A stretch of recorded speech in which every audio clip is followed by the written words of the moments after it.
스바냐 13장 13절 보면 이스라엘의 남은 자는 악을 행하지 아니하며, 그래서 남은 자라는 말이 나옵니다. 남은 자라는 말은 이제 이제 성경 교리인데, 그 뭐 간단히 얘기하면 이제 믿는 사람을 얘기합니다. 오늘날로 말하면 남은 자라는 것은 뭐 이렇게 어렵게 해석할 필요 없고, 그냥 믿고 있는 사람, 우리가 하나님 믿고 있으니까 정말 믿고 있는 사람, 리얼 크리스찬, 정말 믿고 있는 사람이 누구냐, 이제 그거에 대해서 이제 확정하는 겁니다. 근데 성경을 가만히 보면 그 남은 자, 믿는 사람들이, 남은 자라고 이렇게 제가 이제 표현할게요. 남은 자, 믿는 사람들은 어떤 그 하나님의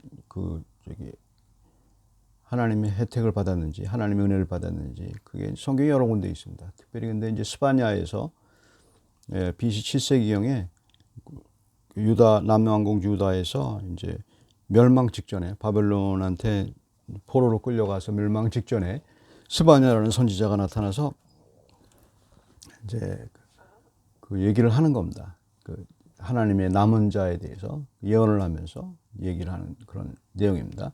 그러니까 앞으로 일어날 일, 그 다음에 하나님께서 이제 어떻게 할 건지, 그 남은 자들이 이제 그걸 보면하면서 믿는 사람들, 남은 자들이 어떻게 하나님의 은혜를 받는지, 그거를 잘 이제 표현해 주고 있습니다.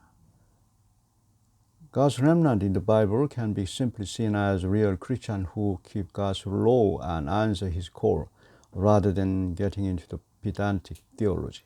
In the 7th century BC, a prophet of the southern kingdom of Judah, Jebaniah, preached what the real remnant was. 15절을 한번 보시면 말입니다. 이런 표현이죠. 15절. 여호와가 내 형벌을 제거하였고 내 원수를 쫓아냈으며 이스라엘 왕 여호와가 내 가운데 계시니 내가 다시는 화를 당할까 두려워하지 아니할 것이라. 이 표현은 이제 바벨론이 이제 그 침공하기 바로 전이거든요. 전이기 때문에 거기에 대해서 예언을 분명하게 한 겁니다. 예언을 하고 이제 어떻게 될 것을 그 하나님의 말씀으로 예언을 이제 하는 거죠. 그러니까 여기서 이렇게 표현하는 것은 바벨론이 이제 예루살렘을 침공을 해서 예루살렘의 모든 사람을 갖다 다 파괴하고 그 중에서 남은 사람이, 거기 남은 자가 거기서 나왔습니다. 그 남은 자라는 말이 거기서 남은 사람을 얘기했는데, 거기서 꼭 이제 구약적인 환경에서 그렇지만 이제 거기서 남은 자라면은 이제 죽지 않은 사람들이거든요. 바벨론이 침공해서 많은 사람들을 죽였으니까요. 예루살렘에 있는 사람들. 거기서 죽지 않고 남아 있는 사람을 남은 자라고 얘기하다가 크리스찬들은 그렇게 생각하지 않고, 그걸 남은 자라는 것은 거기서 고난을 당하면서도 하나님의 말씀을 지키는 사람들, 그렇게 이제 해석을 하면 됩니다. 근데 여기서 중요한 거는 그 남은 자들만, 그러니까 하나님의 신앙을 갖고 있는 사람들만 하나님의 말씀을, 그러니까 스바냐를 통해서 하나님의 말씀을 전하지 않습니까? 그 말씀을 알아듣는다 이 말입니다. 고난 가운데서도, 고난 앞에서도 그걸 알아듣는다 이 말입니다. 그러니까 쉽게 말해서 그 하나님이 우리에게 예언을 정확하게 예언한 게 있죠. 예언한 게 있는데, 뭐 믿지 않는 사람도 다 예언이 돼 있고 그렇죠. 우리가 다 이제 죽을 거고, 뭐 커다란 그림으로 예언을 한다면 우리는 이미 죽을 거고, 그 다음에 우리 믿는 사람들에게 예언이 또 있죠. 부활할 거고, 이렇게 얘기했죠. 예언을 하고 있죠. 그러나 이제 믿지 않는 사람들은 이제 죽을 걸 뻔히 알면서도 죽지 않을 것처럼 행동하게 되고, 그렇게 되죠. 그게 바로 그 하나님의 말씀이 우리에게 임했는지 안 임했는지를 알 수 있는 좋은 방법이죠. 그러니까 렘넌트를, 믿는 사람들은 하나님의 말씀을 받아들인다 이 말입니다. 그러니까 스바냐가 그때 하나님의 심판이 임하기 전에 이미 얘기를 했는데도 불구하고, 그 심판이 일어나서 그 고난에서 면제되는 게 아니고 하나님이 구원할 거라고 예언을 했죠. 그걸 알아듣는 사람들, 그 사람들이 이제 믿는 사람들이죠. Remnants are encouraged by God's word. 15. One of God's judgments in Jebaniah's time or foretold that Babylon would destroy Jerusalem and kill many people. But even the remnants weren't exempt from affliction, but they were encouraged by God.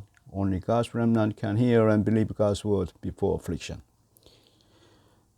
그러니까 하나님의 말씀으로 위로를 받을 수 있고, 그 다음에 강해질 수 있는 거는 유일하게 믿는 사람밖에 없고, 믿지 않는 사람들은 강해질 수가 없죠. 그게 뭔지도 모르니까, 그게 무슨 말인지도 모르고, 그러니까 이제 그게 다 하나님의 말씀이 이제 우리 먹고 살아야 되니까.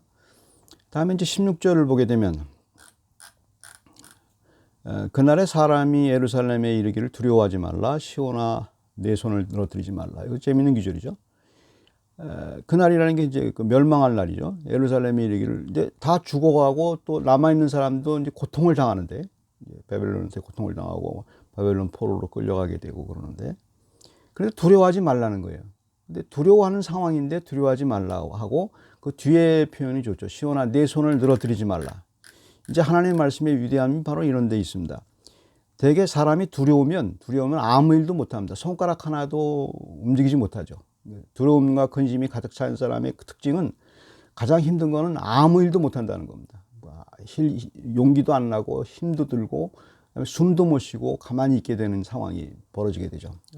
두려움에 지치게 되면 그런 상황에 있는 사람 외에는 그거를 이해할 수가 없죠.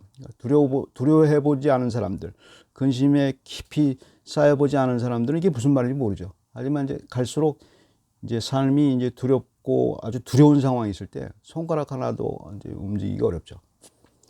그런데 이제 재밌는 건 하나님의 말씀은 어떤 능력이 있냐면 내 손을 늘어뜨리지 말라. 그걸 이제 믿는 사람은 받아들인단 말이에요. 그래서 어떤 현상이 일어나냐면 아무 일도 안 하고 두려운 가운데서도 하나님의 일, 자기의 일, 그걸 한다의 말입니다.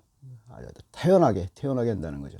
그게 놀라운 일이죠. 그러니까 믿지 않는 사람들이 믿는 사람을 볼 때 가장 그 이상하게 생각하는 것들 중에 하나가 바로 그런 거예요.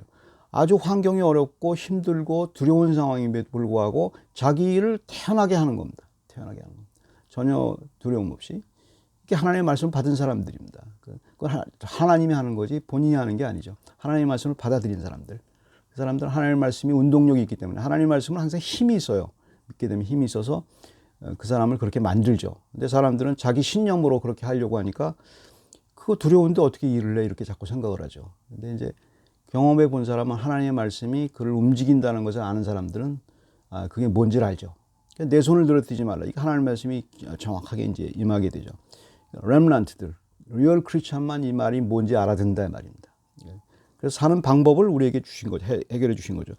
우리에게 돈을 주신 게 아니고 돈이 없어도 사는 방법을 우리에게 주셨는데 우리는 자꾸 돈을 달라고 하죠. 그와 똑같은 거죠. God's word is so powerful that we work for God. Verse 16. In verse 16, fear not, O Zion, let not your hands grow weak. Intimate that when we fear, it prevails in our hearts and we are as it were lifeless so that we can't even raise a finger to do anything. 17절을 보게 되면 아주 재밌는 구절입니다. 17절. 너희 하나님 여호와가 너희 가운데 계시니 그는 구원을 베푸실 전능자시라. 그가 너로 말미암아 기쁨을 이기지 못하시며 너를 잠잠히 사랑하시며 너로 말미암아 즐거이 부르며 기뻐하시리라 하리라.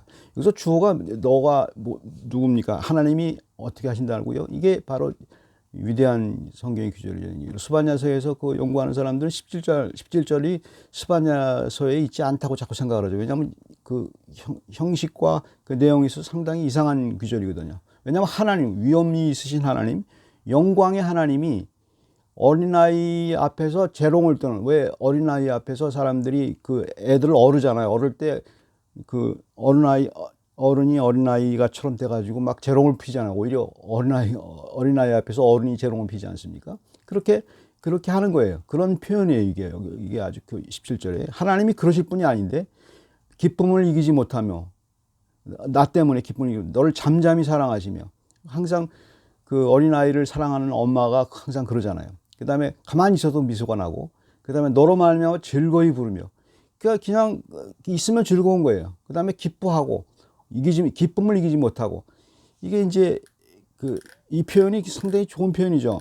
하나님의 사랑을 물론 표현한 표현인데, 근데 이게 모순돼요. 모순되고 굉장히 모순되죠. 그래서 이 상당히 모순된, 왜 영광의 하나님이 하나님이 그렇게 위엄 있는, 그러니까 쉽게 말해서 왕이, 이 세상을 다스리는 왕이 우리 앞에서 그냥 재롱을 피는, 왕의 채통도 없이 그냥 재롱을 피는 그런 모습이죠. 그런 모습이죠. 왜? 사랑 때문에 이제 그런 거죠. 이제 그거에 대해서 이제 그걸 우리가 알 수 있는 게, 하나님의 영광이라는 것은 우리가 잘 몰라요. 하나님의 영광이 뭔지.